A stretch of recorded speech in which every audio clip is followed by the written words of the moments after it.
If you're a child of the 80s or 90s, you probably have fond memories or possibly nightmares of all the kind of synth choir voices, the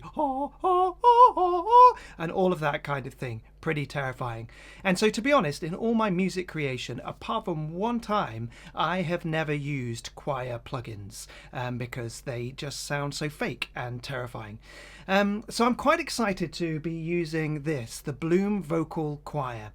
And I've not used it yet. I've not tried it. So this is going to be totally from scratch. We're going to see what it's like out of the box. Welcome to Sounds from the Shed.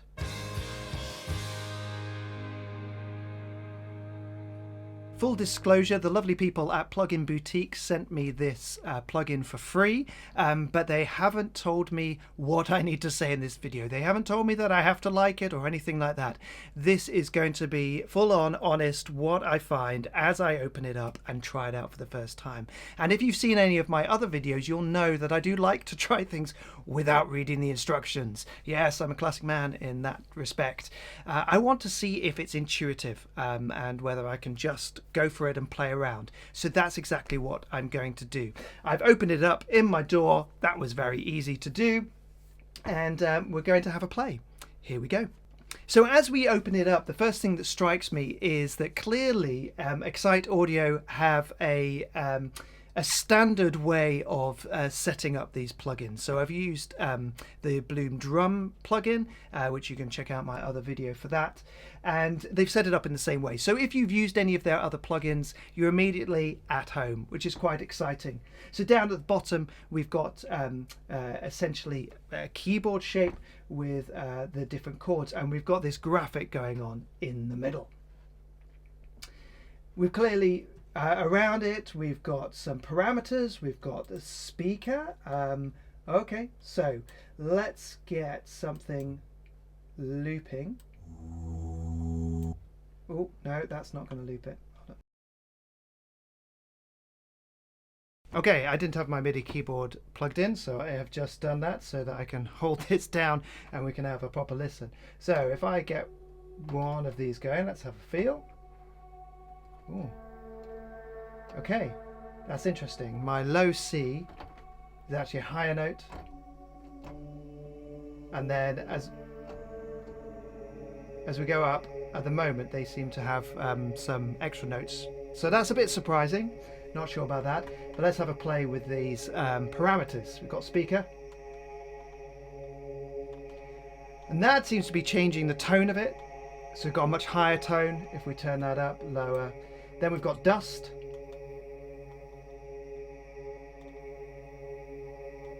That's maybe adding a touch of distortion, not sure.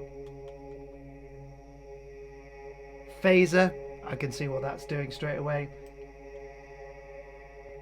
And Ascend, this is an interesting one. I'm not entirely sure what this is doing. I can hear something, but I can't work out exactly what it is.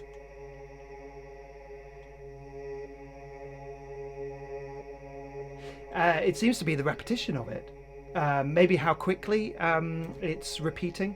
Okay, as I'm playing around with these extra ones here, we've got a plus and a minus that adds it in an octave above or an octave below. Oh, and then we've got our sequences with A, B, C, D, and E. And again, these can be triggered on your MIDI keyboard. I was just doing it on my mouse to start with, but it can also be done on your keyboard.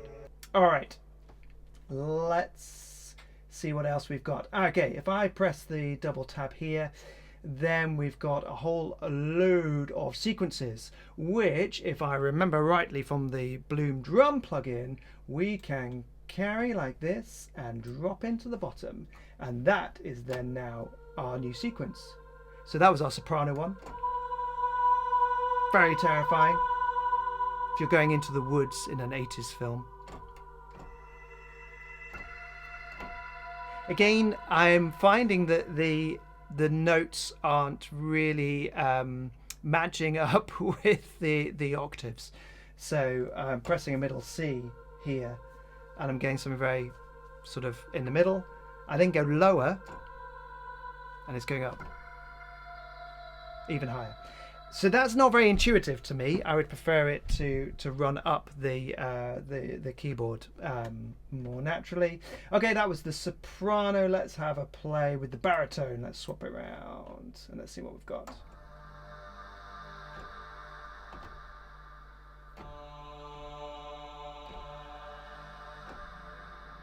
What's also fun is that not only can you drag down an entire load of sounds, so just a whole set of the soprano and so on, but you can take individual ones as well if you want to make up your own. So, for instance, I've got the baritone going on down here, and I can just drag and drop this dude.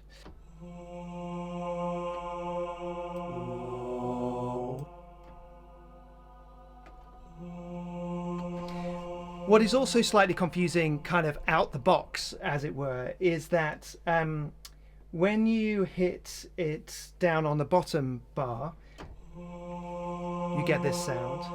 But when you pick the individual one, it's getting a different sound. Okay, so I figured out what I was doing wrong and why it was going from a nice clean sound to this kind of all sorts of crazy stuff going on when I dragged it down to the bottom, and it's because of these presets up here.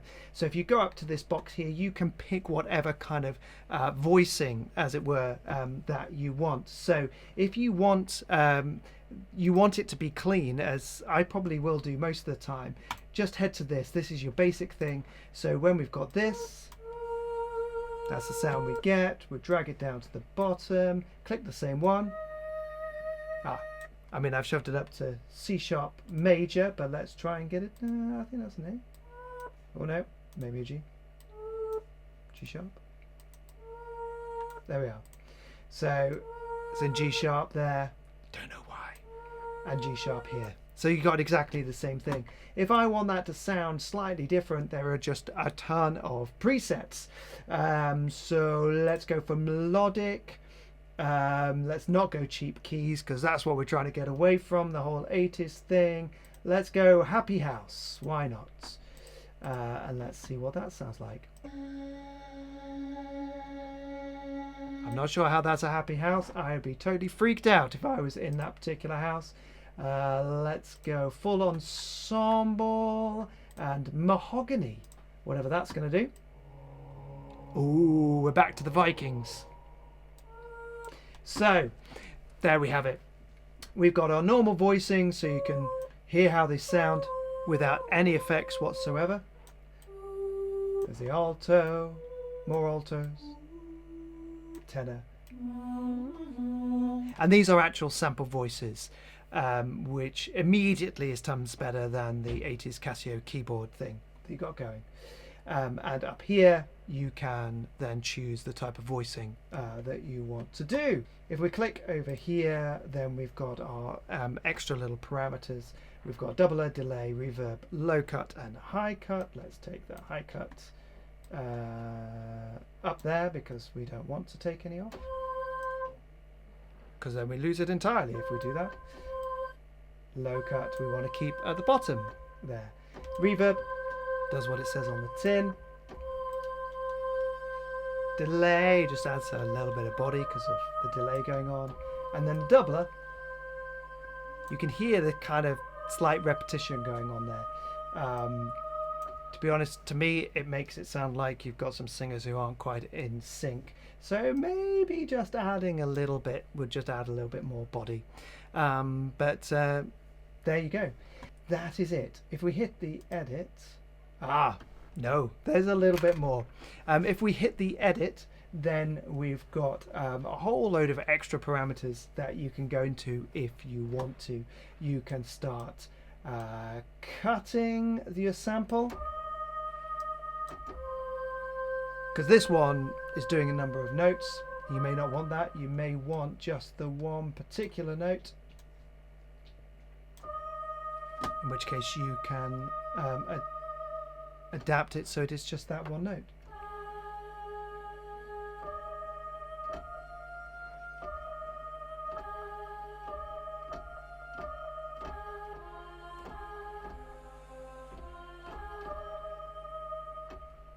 and it will keep that parameter for you. But you can then go in a little bit deeper on all of those extra little effects that we had down here. So we've got the doubler, we've got the delay, the reverb, and we can just have a little play.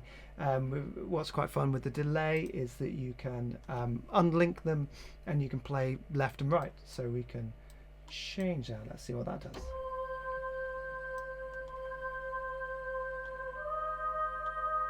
Oh, that's fun. It's keeping the right side going with the delay when the left side isn't.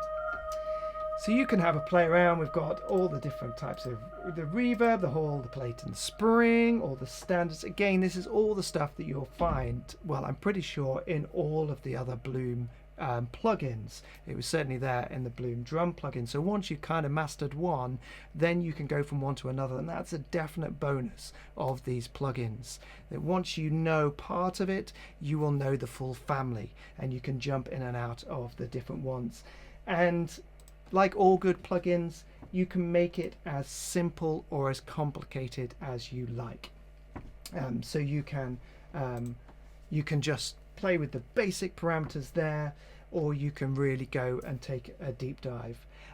It's a lot of fun. The great thing with the clean sound is that we are away from that kind of really bad 80s synth choir, but you've also got so many other voicings that you can have a play with.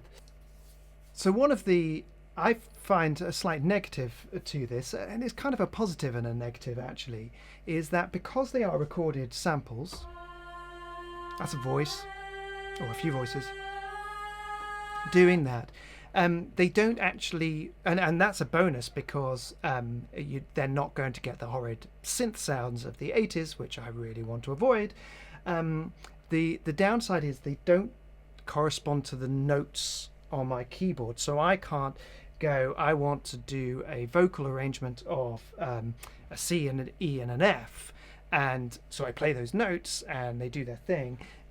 They're going to sing whatever notes that they are singing. Now it will change the key of it, so that's in G sharp major,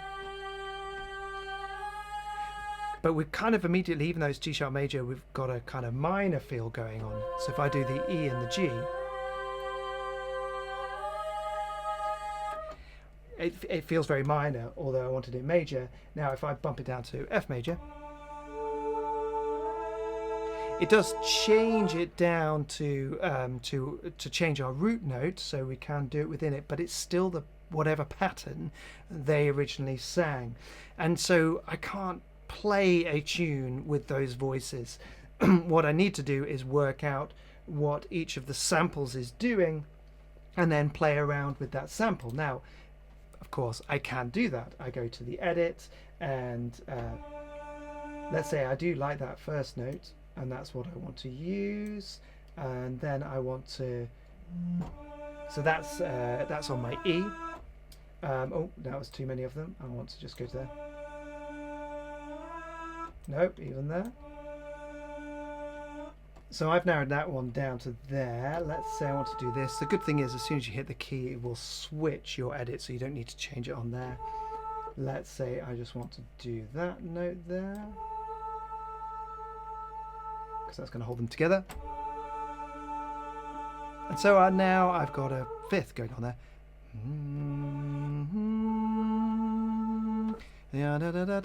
So it's a fifth, although what I'm playing on my keyboard is actually an E and a G, which is just a third. So it's a little bit frustrating that what I'm playing, if you're a keyboard player and so you visualize the notes and that's what you play in, what I'm going to need to do is go into it and then play around, find the particular notes that I want that are going to correspond to whatever it is I'm playing, and use those. So it's a plus side in that they are samples. It's a downside in that they don't correspond to the particular notes as far as I can tell. But all in all, I've quite enjoyed playing with this. There's this, if you can find the samples that you want within it, then they're there to play with and to use, and there's so many effects, and so you can have a lot of fun with it, even if it doesn't correspond to me playing on my keyboard. So there you have it. Let me know what you think. Like the video, pop a comment in. Have you used it? What have you found that's really good? What have you found that's frustrating? And maybe share a song that you've used this plugin in. As soon as I do, I'll pop one up. Thanks so much for watching. Make sure that you subscribe so you can watch more videos from Sounds from the Shed.